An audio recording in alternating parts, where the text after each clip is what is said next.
Վարչապետի տիկին Աննա Հակոբյանը ընտանեկան բռնության թեմայով շարունակվող տեսաշարի շրջանակում հրապարակել է նոր տեսանյութ, այս անգամ անդրադառնալով բռնության ազդեցությանը երեխաների վրա։ Տեսանյութում բարձրաձայնվում է, թե ինչպես կարող են վախի եւ լարվածության պայմաններն անդրադառնալ երեխայի քնի, առողջության, հույզերի եւ վարքի վրա, ինչպես նաեւ ընդգծվում է մեծահասակների պատասխանատվությունը պաշտպանելու երեխաներին բռնության միջավայրից։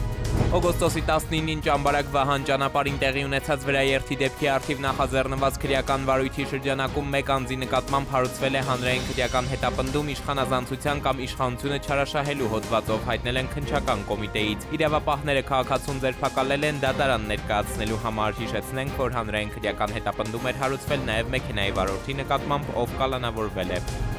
Դատախազությունը դատարանից պահանջում է անվավեր ճանաչել Բարգավաճ Հայաստան կուսակցության առաջնորդ Գագիկ Ծառուկյանի եւ նրա հետ փոխկապակցված անձանց Կոտայքի մարզում գտնվող մի շարք անշարժ գույքերի ձեռքբերման գործարքներն ու աճուրդները։ Դատախազության ներկայացրած հայցերը հակակոռուպցիոն դատարանում ընդունվել են վարույթ։ Դատարանը նաեւ ժամանակավորապես արգելել է վիճարկվող գույքերի նկատմամբ գործարքներ կամ այլ գործողություններ կատարել։ Հողատարածքներից մեկն ըստ պաշտոնական տեղեկությունների ներառված է օտարման ոչ ենթակա հողերի շարքում, սակայն 2015 թվականին աճուրդով օտարվել է։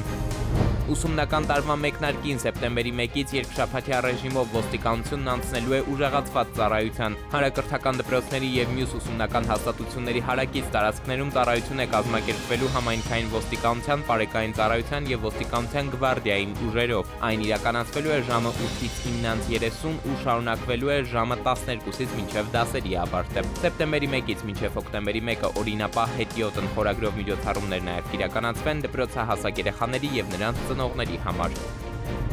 Հայաստանի Կարմիր գրքում, ինչպես նաև Բնության պահպանության միջազգային միության կարմիր ցուցակում ընդգրկված Գորշ արջը հայտնվել է Խոսրովի անտառ արգելոցի ֆոտոթակարդում։ Կենդանին արգելոցի ամենախոշոր գիշատիչն է համարվում։ Էդվարդ Պողոսյան, ժամը լրատվական։